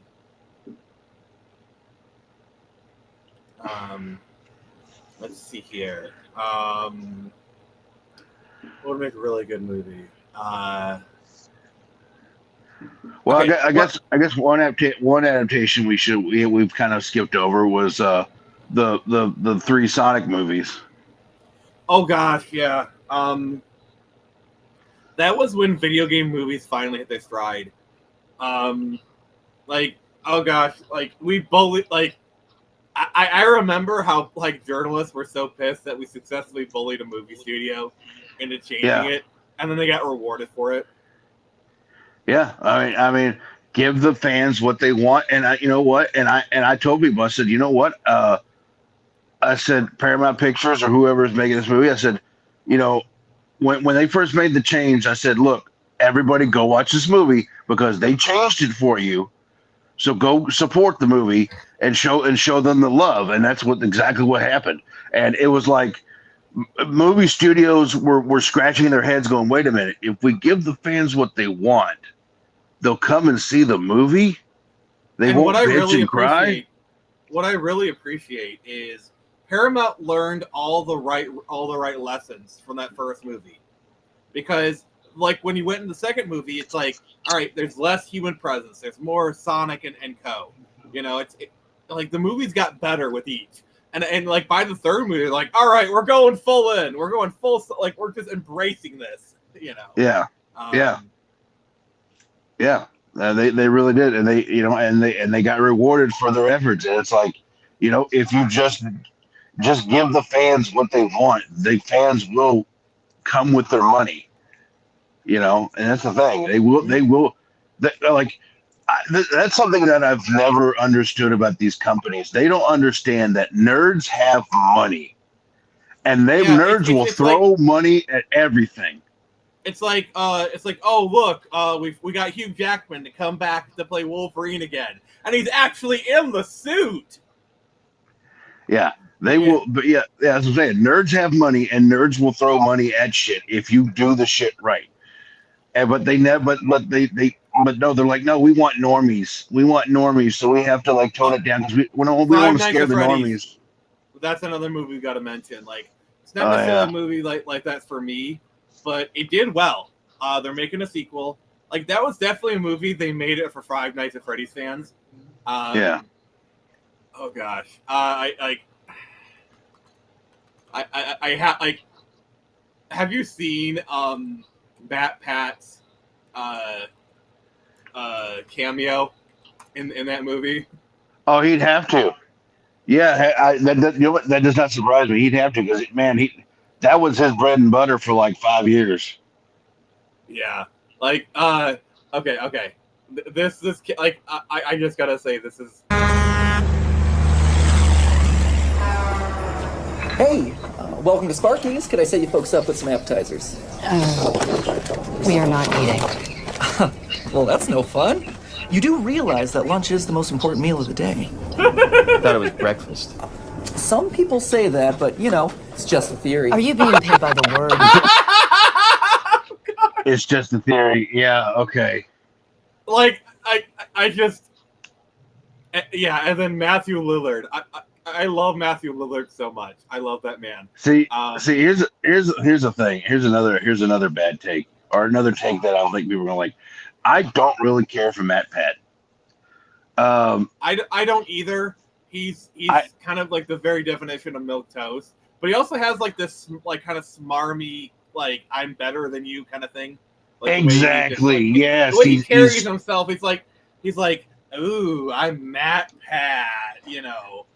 Well, Ooh, Matt Pat's the kind of guy who would talk about like, oh yeah, but like you'd be like, okay, say you're all sitting around, like having a beer, and you're all sitting there talking. And Matt Pat would be like, oh yeah, so let me tell you, man, I had so much trouble buying a yacht this weekend, and you're like, oh, okay, okay. Here we go. Here we go. Yeah, it's like here we go. It's like, oh man, I tell you what, you do not want to be going and buying a yacht from a dealer. I mean, it is so terrible. You're like, Meanwhile, Matthew Lillard is like, hey, I'm just happy to be here.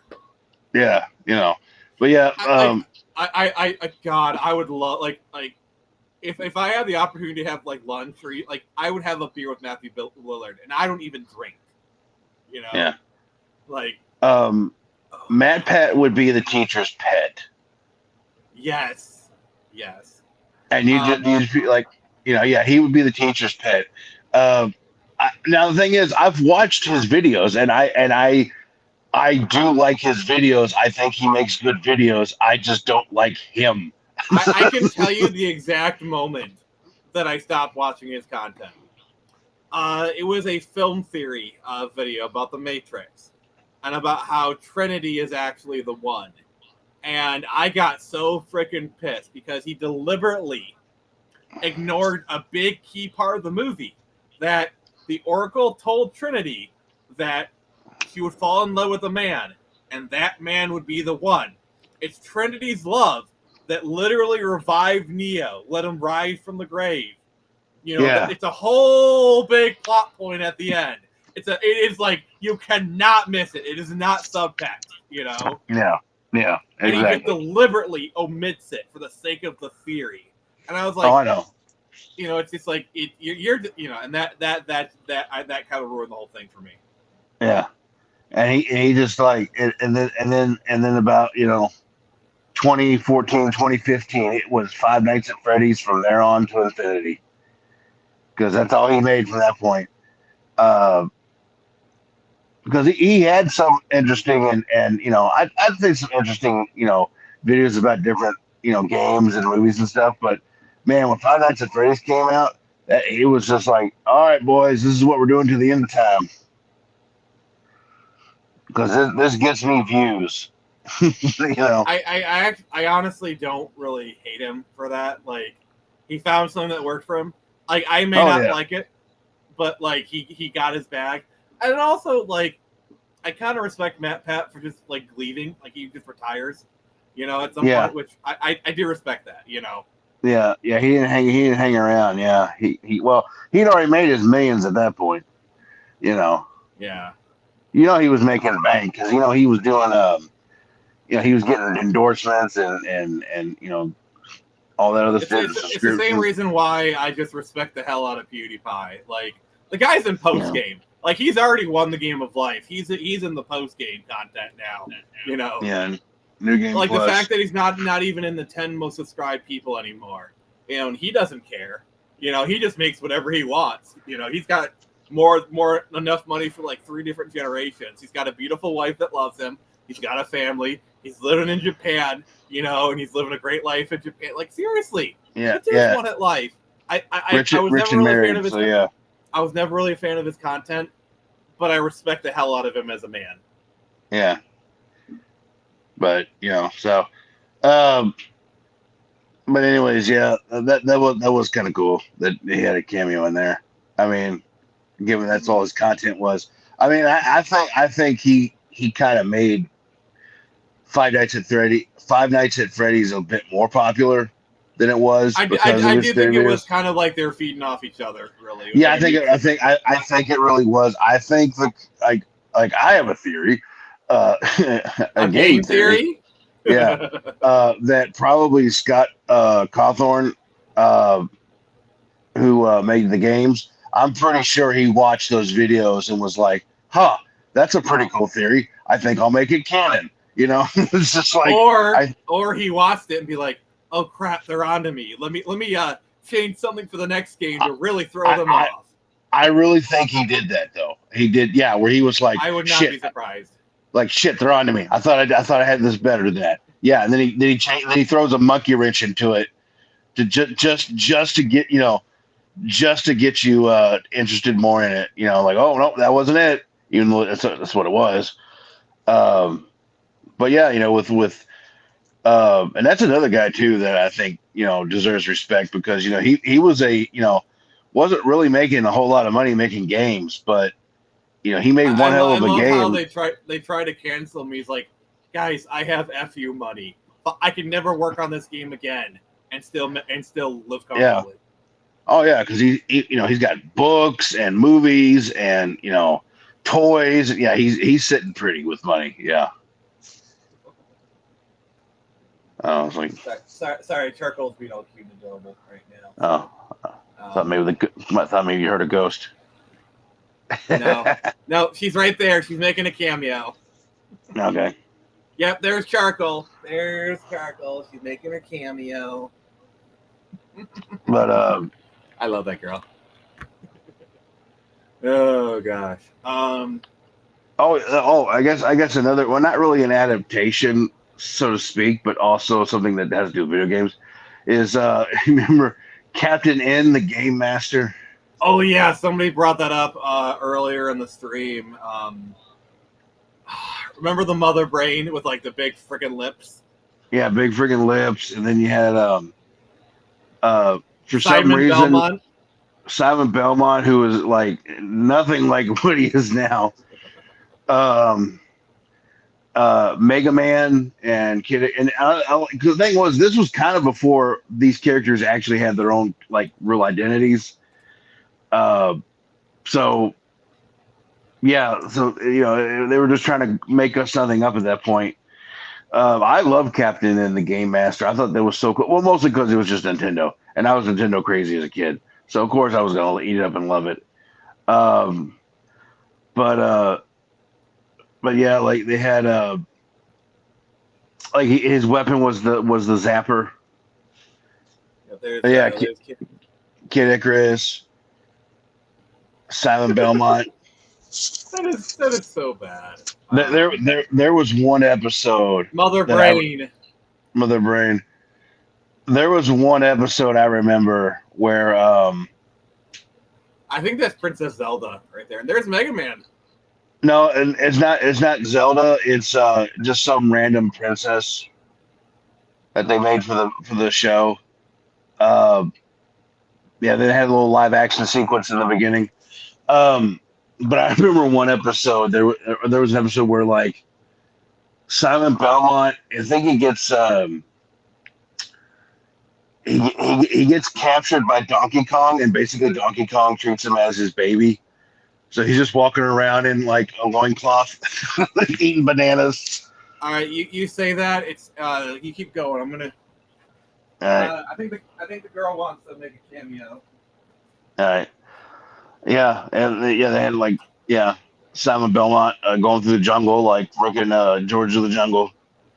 But yeah, they had the personalities they gave to him was kind of weird.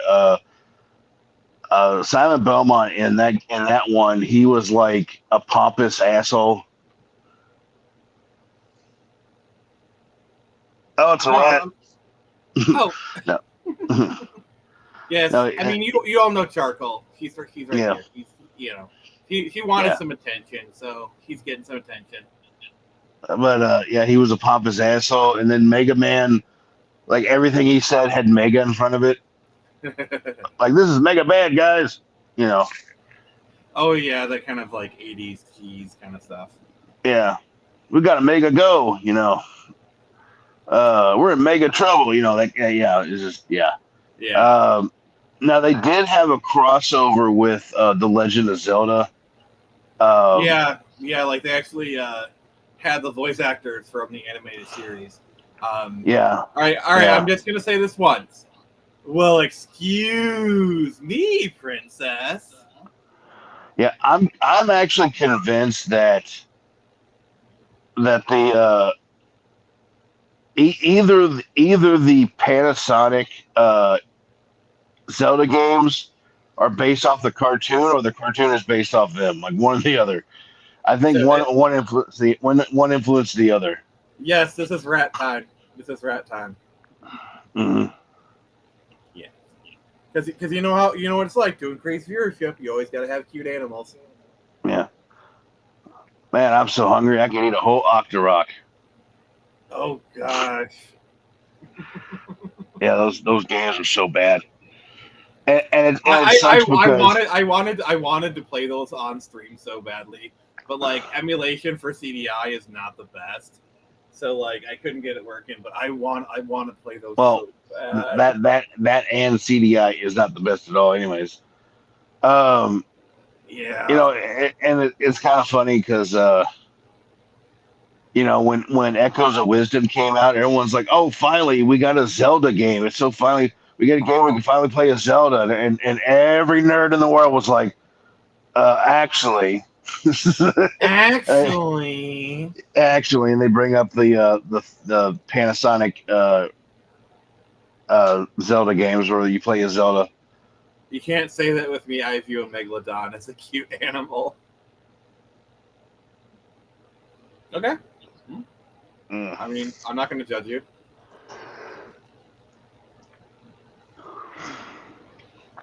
But yeah. So I'm really trying to think of what cartoons and stuff they had back in the day that was based off of games. I mean, we could just go to like general video game topics. I know, but I'm just trying to remember like what did they have back in the day? I know they had more. I think they had a Donkey Kong cartoon. Yeah, there was in the late 90s. It was absolutely atrocious. I know. I'm thinking they might have had one in the 80s or something. I'm not sure, but I mean, possibly. I know they did have a Donkey Kong cereal back in the 80s. But yeah, it was like the CG one for Fox Family Channel. It had all the singing on it. What's really weird is, so that show was all about the Crystal Coconut, and I remember seeing that show, and then I went and played DK64, and there's Crystal Coconuts in there, and it's the same, like literally the same model. So I'm like, which one came first? Like, is this like a reference to the crappy CG? You know, I don't know. I think it was probably they were developing the show, and like they're developing GTA 64 at the same time. So they saw the Crystal Coconuts and went from there. That's my theory, my game theory. Yeah. Mario's the only one I remember aside from Zelda. Yeah. They had the Mario Brothers Super Show thing. Yep. They had everybody and anybody on that show. There's a whole list of video game adaptations. All right. Oh, wait a minute. Oh, I remember there was one, I forget what it was, but there was a show that had some not even B-list, I think C-list characters from Nintendo games, but it had Bigfoot in it from like the Bigfoot truck. Well, I'm trying to think what, and it had one dude from I think from like a Narc. I think it was called Narc. Oh, and, yeah, that game, yeah. But it was a oh my god, it's gonna kill me if I get rid of this. I'll be right back, Caster. I gotta drain the dragon. All right, sure. You pissed me off for the last time, Caster. Let's see here. I'm gonna see if I can find this on here on search engine gas. So hold on. Bigfoot truck show. I mean, it makes kind of sense because like Bigfoot was like kind of huge in the '90s with the monster truck. Yeah, but there was a Nintendo game based off it. Before we do the IMDb list, there's one we have to mention. Nick Arcade. Nick Arcade was so fucking. So, fun fact, Caster. You know, like the last round games where people actually become part of the games. I actually interviewed the guy who made those on this channel for Friday Night Frenzy. It is on this channel. It is a way older episode, but I actually interviewed the guy. Oh, really? Yeah, that was a really older episode. But yeah, here are video game adaptations on IMDb. Fatal Fury? Take the Pikachu. A lot of Persona movies. That's surprising. Okay. That's stuff I'm going to take care of later. Yeah, the Kingslave one.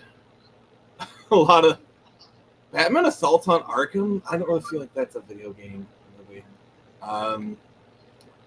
Bayonetta. Holy crap. Yep, there's Dead Space Downfall. I got a video game adaptation for you. Let me go grab my DVD. I got one.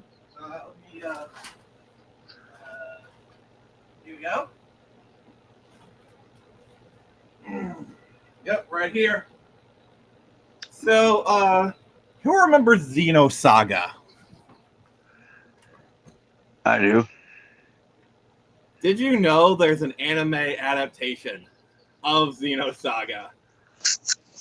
I imagine so. I have all 3 volumes. Yeah, right here. Oh, that's awesome.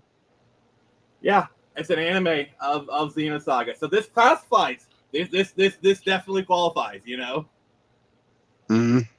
I've never actually watched these. I've owned them for like over a decade at this point, but I need to watch these. But yeah, Xenosaga. That definitely qualifies. Yeah. The show I'm thinking of is called The Power Team.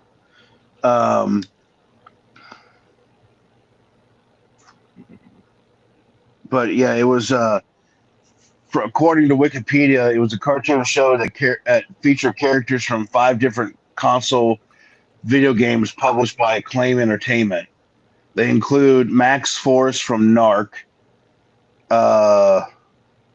Kuros from Wizards and Warriors, Quark from the eponymous Game Boy title, and Tyrone from Arch Rivals by Midway, and Bigfoot from the same game name.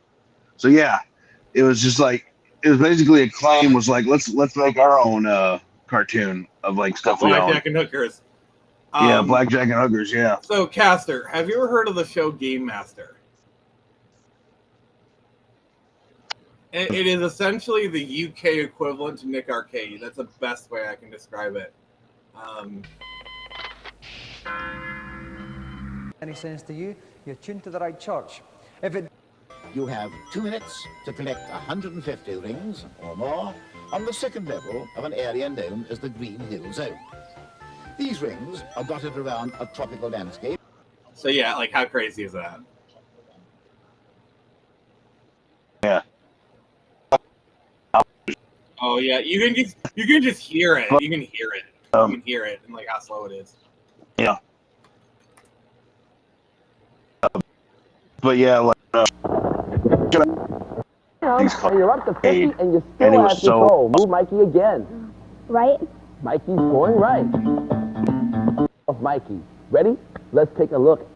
1,800 points in Area 1, the jungle. Now, Anika, you have 75 points.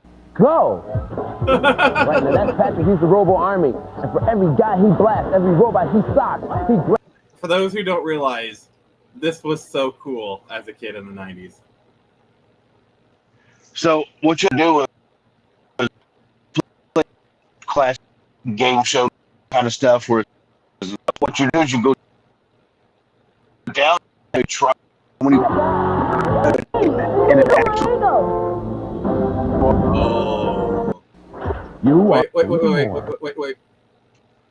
Wait. Sorry, I have to play this like classic commercial because we're talking about waffles. Yeah.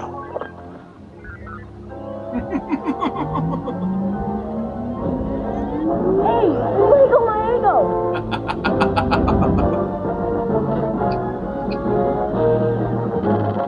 Crisp, delicious Eggo waffles, part of the nutrition. Oh god, we still need to do like this stream where we just like watch old, like react to old, old commercials or whatever. Best images are done by Dorothy. All right. Yeah. But yeah, so like arcade game was you were in the video section. All it was, you were basically like on these platforms that would mimic, you know, the. Mm-hmm. Oh. Oh, okay. So it's just me. All right. Casso should be here shortly. Back shortly. Oh, he's trying. There we go. Do we have Caster? Are you here, sir?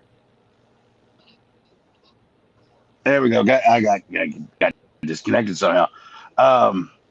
But it was like you were on the screen and you were looking at themselves on a monitor. Whether it was the same technology as the weather people, where like they're in front of a green screen and they're looking off to a camera or to a screen on the right to see in relation where they're at. That's exactly what they were doing in the Nick Arcade. But it was supposed to be like, oh, they're in the video game, you know. Most kids sucked at it, you know. It was. Yeah, it was. I mean, like. It was essentially like every game that the kids were playing was as hard. They're the statue of the Silver Monkey. Oh God! You know? Legend of the Hidden Temple. Yeah. Yeah. So I just turned off. Yeah. So like you would be, like remember when like that was a prize. Oh yeah! Oh, the prizes were hilarious nowadays. You know, if you look at them, but yeah, there would be like, you know, a Zenith camcorder. Ooh, so outdated. It's like, all right, it's like, yeah, you'll find those like $30 at a thrift store if you're lucky. Yeah, so if you're hearing this video, like, you know, he's in the video game, but he's actually on a green screen, and he's looking at himself through a monitor trying to, like, you know, do it. Or like right here, yeah, so she's like looking at the screen and trying to mimic, you know, what she's doing, like what she's seeing. But she's literally just standing still, you know.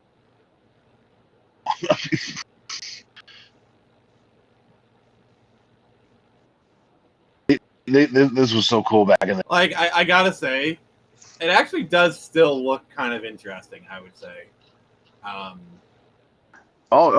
Yeah, it'd be cool if they did something like that today. I would. Awesome. Yeah, the problem is if you want to do something like this, it'd probably like be a VR setup. That's kind of the issue. Yeah, probably. All right, well. Yeah, so let's kind of start wrapping up here. So, yeah, I think, yeah. So just for those who are aware, we are taking next week off. So there will be no Friday, Saturday, and Sunday stream because I'm doing a convention in Lansing, Michigan. It's a pretty big one, and I'm going to be out of town for the weekend, and I want to focus on that stuff. So I'll be doing that. So for this week, we'll be doing a multiplayer Monday. That'll be tomorrow. It'll be me, Caster, and Pence playing Marvel Rivals. That'll start at 11:30. And then I'm doing a Thursday stream. I'm bringing back Comics Watch for like a one, kind of bring that for a one-off. It's going to be me and John Longbach. We're going to talk comics. It's going to be awesome. It's going to be me and him. We're going to do that. It's going to be cool. And then the next stream after that, will be Tuesday the 15th. It's going to be the next stream after Thursday. So, and then we're going to go from normal. That's how it's going to be. But before we go, let me see here. Before we go, I just want to say thank you everyone for all this stuff, and I really appreciate you guys. If you could, my comic is currently in the sign up phase, and yes, this was a good stream. But yeah, if you haven't signed up for Screecher number 4, An Owl's End, please do so. We're launching in October. And yeah, and if you back Lost Kingdom, I did send out the surveys today, and then I will have an update tomorrow, announcing some stuff. The editor, to part ways with the editor, but we're still doing the book. But I'll have more information on that tomorrow for the update. But yeah, if you could sign up for Screecher, that'd be cool. October 3rd, we're launching it right here on this channel. I'm sorry, man. The book's not even finished. I couldn't sell it to you if I wanted to. But I'll tell you what, though. Lost Kingdom should be coming out in August. And once all the Kickstarter backers have it, I'll be happy to sell you a copy of that one. Gosh darn it. All right, so Caster, any final words? Just pretty. And remember, watch anything by Uwe Boll, and and don't watch anything by Adi Shankar. I hate. I need to wash my mouth out. Yeah, I need to wash my mouth out now. All right. So anyway. Oh my. All right. So I'm just gonna say this. Thank you, Hooded Raven. Thank you, Jason Ingram. Thank you, It's Time to Wake Up. Thank you, Portal Gorgon. Thank you, Nathan Brown. Thank you, Herman. Thank you, Johnny Ortiz. Thank you guys for showing up. This was a great stream, and Caster is left the building. So I'm just gonna say, all right, let's bring him back in. This has been Nick from the Phoenix Press, and remember, I can only show you the door. Yeah.